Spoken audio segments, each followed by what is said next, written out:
kuijua, kwa sababu tu mjue ni nini hasa ikuwa inaendelea kwa Tanzania.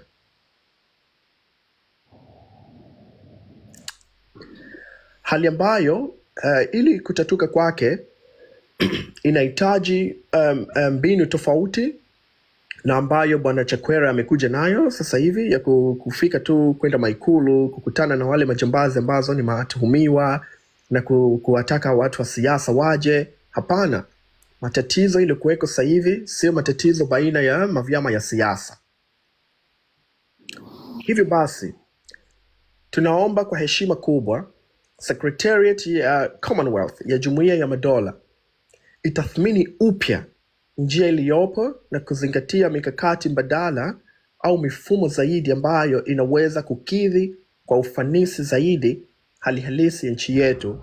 Lakini tu sio kwa kuleta hii wajumbe. Tunaomba hii Secretariat yako ihairishe haraka iwezekanavyo mpango huu.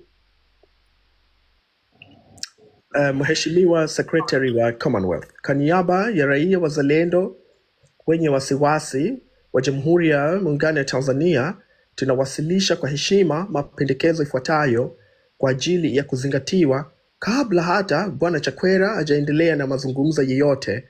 Tunataka hizi mapendekezo zetu mzizingatie kwanza. Ya kwanza,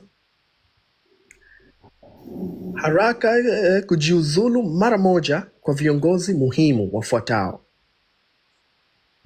Tunapendekeza kwamba kabla Bwana Chakwera hajawasili nchi ya Tanzania, ikiwa na kweli mnataka kuondoa hizo mashida ambazo tuko nazo, tunapendekeza kujiuzulu mara moja kwa Rais Samia Suluhu Hassan pamoja na Inspector General ya polisi Camillus Wangoso Wambura pamoja na mkuu ya majeshi ya ulinzi Bwana Jacob John Mukunda pamoja na mkurugenzi mkuu ya usalama wa taifa, kwa sababu viongozi hawa ni wataja hapo juu ni watuhumiwa wakubwa na ni watuhumiwa wakuu kabisa wa ukiukwaji mkubwa uliofanyika wa wakati ya uchaguzi, na ndio watu ambazo wamesababisha haya mauaji makubwa ambayo kwamba nyinyi Commonwealth mnataka kuja kufanya utatuzi.